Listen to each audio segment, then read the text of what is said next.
नारी शक्ति वंदन अधिनियम केवल एक कानून नहीं बल्कि महिलाओं को आगे बढ़ाने का संकल्प है, बोली सांसद संध्या राय। ग्वालियर प्रवास पर आई भिंड सांसद संध्या राय ने पत्रकारों से चर्चा करते हुए कहा कि कभी कभी किसी निर्णय में देश का भाग्य बदलने की क्षमता होती है। हम ऐसे ही निर्णय के साक्षी बन रहे हैं।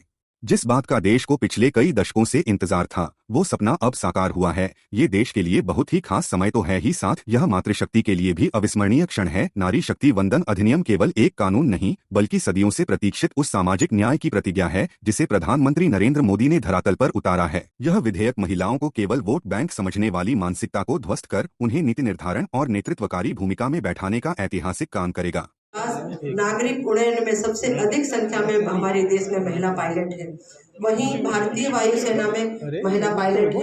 अब लड़ाकू विमान हमारी बहनें उड़ा रही हैं। हमारी सरकार ने सवेतन मातृत्व अवकाश को 12 सप्ताह से बढ़ा। जब महिलाएं आगे बढ़ती हैं तो देश आगे बढ़ता है, समाज समृद्ध होता है। नारी शक्ति वंदन अधिनियम नए भारत की नई लोकतांत्रिक प्रतिबद्धता का उद्घोष है। यह बहुत बड़ा और मजबूत कदम है। यह अमृत काल में सबका प्रयास से विकसित भारत के निर्माण की तरफ एक बड़ा कदम है। नारी शक्ति वंदन अधिनियम स्वतंत्र भारत के इतिहास का वह स्वर्णिम अध्याय है जो हमारी माताओं बहनों को याचक से नायक की भूमिका में स्थापित करेगा। उन्होंने कहा कि सालों से संसद की दहलीज पर खड़ी भारत की बेटियों का इंतजार अब खत्म हुआ है, क्योंकि यह अधिनियम उन्हें वह राजनीतिक सामर्थ्य दे रहा है जहां वे स्वयं अपने और देश के भविष्य का फैसला करेंगी। नए संसद भवन के उद्घाटन के बाद आयोजित पहले सत्र की शुरुआत ही ऐतिहासिक नारी शक्ति वंदन अधिनियम से हुई थी, यानी लोकतंत्र के नए मंदिर का पहला ऐतिहासिक कदम ही भारत की मातृशक्ति को समर्पित रहा। यह इस बात का उद्घोष है कि नया भारत अब अपनी बेटियों के नेतृत्व में आगे बढ़ेगा। सरकार 2023 के मूल कानून में संशोधन कर रही है ताकि अगली जनगणना और उसके बाद होने वाले पूर्ण परिसीमन चक्र के इंतजार की शर्त को हटाया जा सके। हमारा लक्ष्य है कि 2029 में जब देश नई सरकार चुनेगा तब संसद के गलियारों में 33% सीटों पर नारी शक्ति की गूंज सुनाई देगी। कांग्रेस ने दशकों तक महिला आरक्षण के नाम पर देश की आंखों में के घोषणा पत्र का पन्ना मात्र था, जिसे उन्होंने कभी भी नियत के साथ लागू नहीं किया। आज कांग्रेस को जवाब देना होगा। 2023 में लागू किया और अब वो कानून बनने जा रहा है। 16, 17, 18 में एक विशेष सत्र बुलाकर मातृशक्ति के लिए इस बिल को लागू करेंगे।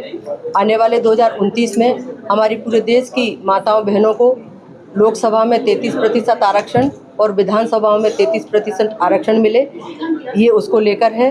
और निश्चित तौर पर आज हम कह सकते हैं कि कई हमारे ऐसे राज्य जहां 50% का आरक्षण हमारी मातृशक्ति को पहले से ही है, जिसके कारण आज सरपंच से लेकर पार्लियामेंट तक हमारी नारी शक्ति कार्य कर रही है। और निश्चित तौर पर हम कह सकते हैं हमारा देश प्रगति 2047 तक जो माननीय प्रधानमंत्री का संकल्प है कि हमें देश को विकसित करना है, तो आने वाले समय में हमारा देश विकास की तरफ अग्रणी रहेगा। उस विकास की अग्रणी जर्नी में हमारी मातृशक्ति की मुख्य भूमिका रहेगी। निश्चित तौर पर आने वाले समय में हमारी बहनें देश के हित में निर्णय करेंगी, समाज के हित में निर्णय करेंगी और देश की तरक्की में जो चीज़ें लगेंगी निश्चित तौर पर हमारी नारी शक्ति की उसमें सहभागिता होगी। अभी हम कह सकते हैं कि शुरुआत जब हुई तो 4% से चालू हुआ और आज हम कह सकते हैं 15% हमारी महिला शक्ति की भूमिका है लोकसभा में, लेकिन आने वाला जो हमारा लोकसभा रहेगा उसमें 33% हमारी बहनों की भूमिका होगी। मध्य प्रदेश में महिलाओं पर हो रहा अत्याचार पर बोली संध्या राय, हमारी सरकार महिलाओं के प्रति संवेदनशील है। महिला सुरक्षा को लेकर हर जरूरी कदम उठाए जा रहे हैं। भिंड सांसद संध्या राय ने पत्रकारों से चर्चा करते हुए कहा कि कांग्रेस ने दशकों तक महिला आरक्षण के नाम पर देश की आंखों में धूल झोंकी है। नहीं, देखिए, जो नियमानुसार है वो चीज़ें भी चल रही हैं और जहां ऐसा लग रहा है मैं लगातार समय समय पर मैं भी ये चीज़ें प्रशासन को बताती रहती हूँ। उस तरफ प्रशासन ने कदम भी उठाया उसको कंट्रोल करने के लिए। गोविंद सिंह जी कह रहे हैं कि भाजपा के नेता मिलकर कारोबार में लिप्त हैं, उन्होंने आरोप लगाया।